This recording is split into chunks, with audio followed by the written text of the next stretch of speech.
What's going on, guys? Walter with the RC Addiction vlog and podcast. We are back live this evening with another news update. We wanted to remind you guys that our on-road racing will be this next weekend, Sunday up at Twisted Steel, and we're going to be running, I think, round 9 of the series. I think we only got a couple left, so we're pretty excited. We're in that points chase right now, and we're trying to get go for the win, just like anybody would. So we're super excited. We're going to head up with our NASCAR, our GT12, and our Euro truck, the Tamiya Euro trucks, and we're excited. But don't forget, if you were trying to plan up and go up to practice on Saturday, that I believe the track is closed Saturday for some maintenance before that next round on Sunday. And so don't forget that. So if you were planning on trying to show up Saturday, I don't think the track will be open to race, or excuse me, not to race, but to practice. So, yeah, but hopefully we see you guys there for round 9. We are super duper excited. We cannot wait, because we've hopefully got our NASCAR, the Losi NASCAR, back up and dialed in for you guys. It was not a good setup last time.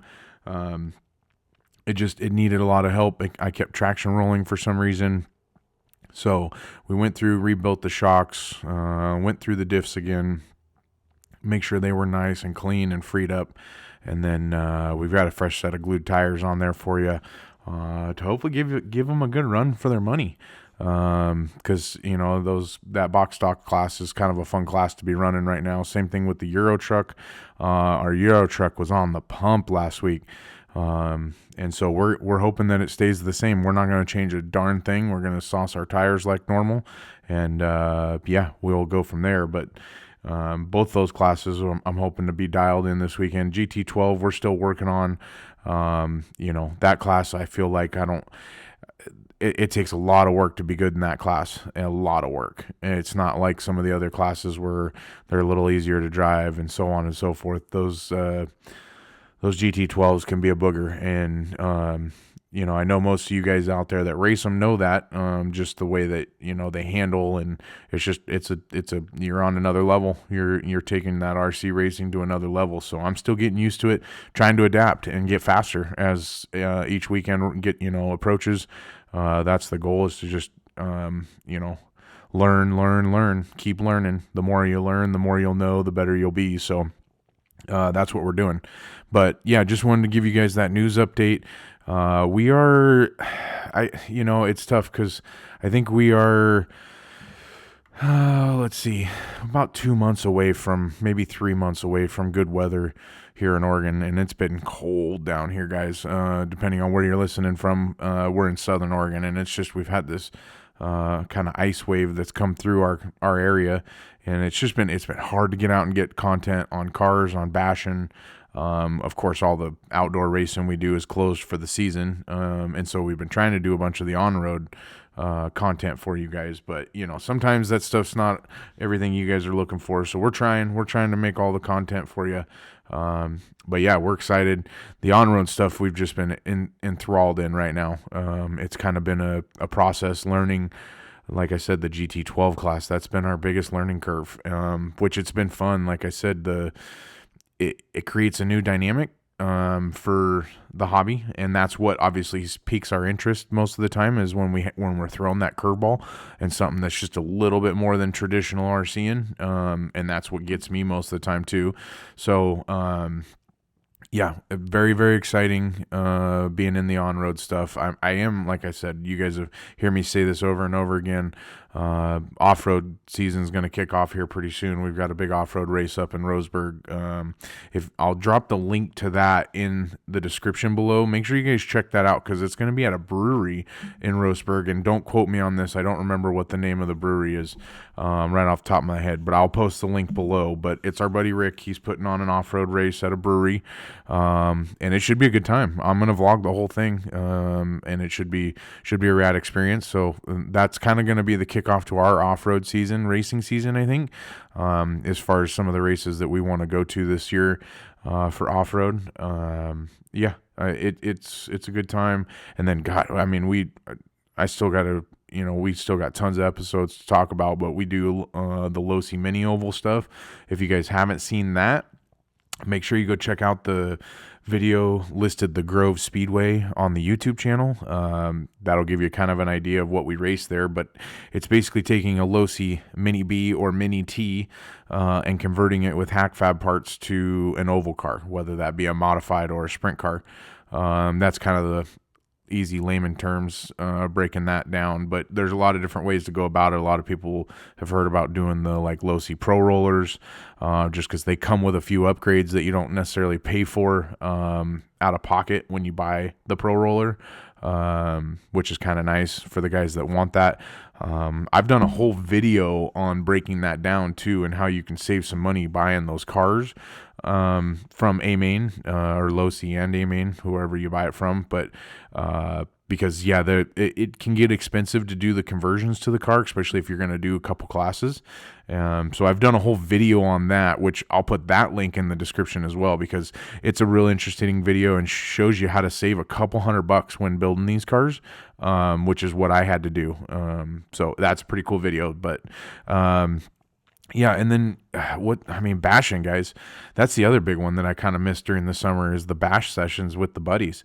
Going out, finding a cool spot to go hit with some powerful X Maxes, or my favorite's always my slash VXLs, or the I know I got a couple rustlers that just love to get down. Those cars jump really good. That's kind of why I like the Rustler. It's that stadium truck style RC car, and they jump really, really good. But yeah, it's just, there's so much to do, so much, not enough time, but we're trying to provide it all for you guys. So make sure you guys hit that like button below, and then make sure you go ahead and hit that subscribe button as well, because guys, we're bringing you content every day. And if you guys are on our social media page, you guys will see that we've got the podcast booth, if you will, the interview booth for bringing in some big names to the podcast is almost done. The studio booth is almost done and ready, and we'll have some interviews going up live hopefully in the next couple weeks. We're excited for that. We're going to bring a couple of the locals that we want to really highlight. I think one of our first ones will probably be our buddy Mike. I want to get Steve on here as well, the president. I want to get him on here. And then we've also got our buddy Ryan, he's part of the track committee now up in Twisted Steel at the on-road stuff. So he's been doing a lot of work with those guys up there and trying to help them out with their race program. And shout out to Twisted Steel. They've been really, really dealt with a difficult curveball, if you will. As track owners, they've had, I'll tell you what, in the last 6 months, just from our area, which is Southern Oregon, they've had a lot of new racers, including myself. I am fresh there. I haven't even been going there for a full year. And there's a lot of our buddies that RC that have jumped on the bandwagon as far as racing on road, because like I said, it's been absolute blast, and they have all right to be excited like I was, because it's been a great time. You guys have seen all the different racing videos, and we've been doing really well, which is also exciting for us, because we, in the off-road stuff, we're just a kind of an intermediate driver. We were still getting better last season, and we're hoping to do a lot better this season and push the envelope, but getting to the on-road stuff and realizing that you're maybe a little bit better driver at that than you are at off-road was kind of a confidence booster for me in my racing career for RC cars. So that part's been cool, but they've been dealt with a huge curveball with how much foot traffic from us and how much racing traffic and how many entries they've had on top of what their normal local club racers that were showing up on the weekend and weekday basis. And they were throwing a huge curveball. And when I say curveball, I mean everything from trying to keep parts on the shelf. We literally came up one weekend and bought every Losi NASCAR that they had in stock. We pretty much bought every single set of tires that they had in stock. We were just getting into the pan car stuff, and they had CRC kits on the shelf. We bought them out of all those. Our buddy Zach bought all Schumacher stuff. He bought them out of all of their stuff on the shelf. I mean, we just cleaned them out in like 3 weeks. We cleaned them out of parts that they weren't used to having to keep on the shelf and things that they weren't used to having to deal with. And that can be a huge hurdle, I would assume, for a small business or hobby shop to deal with. And I'll tell you what, those guys, they're killing it. I mean, they throw a good racing program every Friday and Sunday that they've done it so far since I've been going there.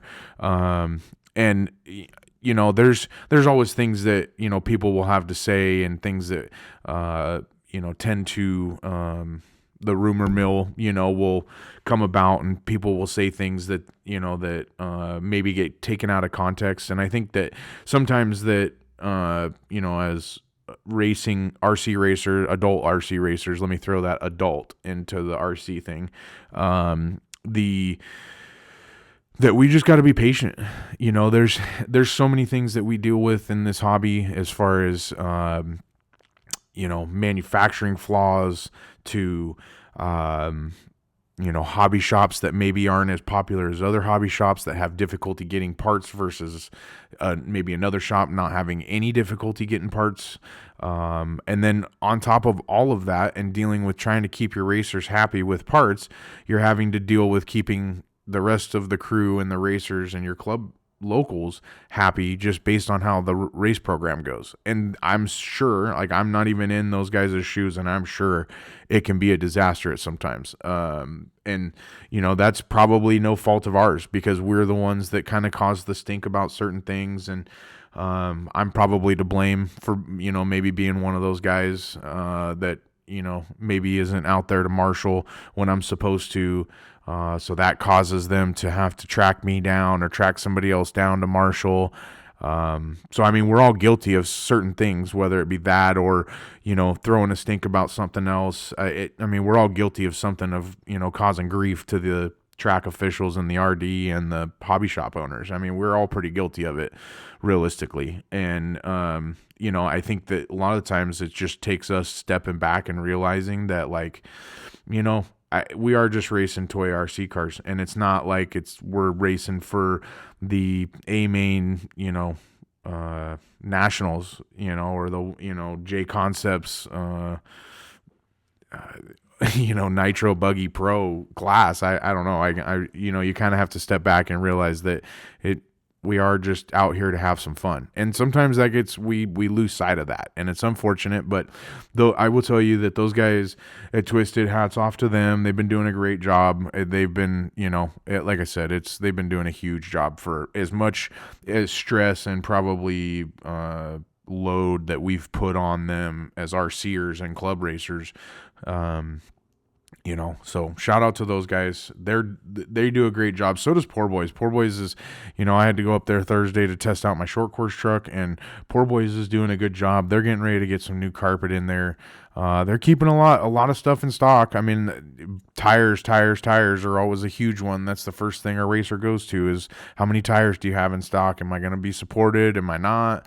And sometimes when a club or a hobby shop's out of tires, it's hard to race, and you don't want to be bad or end up wrecking or breaking your vehicles over that type of stuff. So hats off to everybody, and all the hobby shops here in Southern Oregon, because I kind of consider the Roseburg area Southern Oregon too. I don't know if those guys do or not. I mean, they'll probably correct me the next time I see them if they're watching this stuff. But and then the other thing, if the guy that drifts or does the YouTube stuff at Twisted, that does the drifting stuff, if he's listening or if he ever jumps on this channel, make sure you shoot me an email, man. We got to do a collab, and make sure you check out that video on that custom Traxxas car, because it might be something you guys are interested in doing some testing on, and I'd gladly be able to donate that drift car to do some testing. So get a hold of me, shoot me an email. But again, guys, thank you for listening.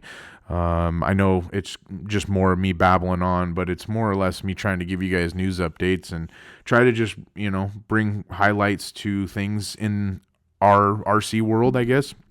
And I say our RC world as if, we're some big RCers, and we're not. We've got a lot of drama and a lot of things that go on here at our tracks, and sometimes we just got to step back and realize that we're just playing with toy cars, and it's all going to be okay, because tomorrow we still got to go to work and put our pants on one leg at a time. I think, what was the old Smash Mouth song back in the day in the early 90s? Put your pants on one leg at a time, or Matchbox 20 maybe.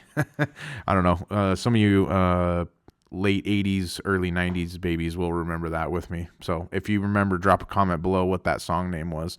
But the other big news is that we've got chassis protectors. I know you guys saw the post the other day that we've got some stickers and some other stuff that you guys will be able to buy.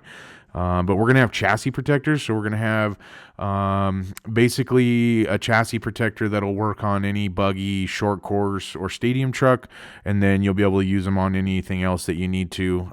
They're going to be a super nice material. I'll show you guys as soon as I get some of them on the YouTube channel. But yeah, those are some fun things coming. But we appreciate you guys listening and watching. And make sure you hit that subscribe button. And guys, we'll see you next time.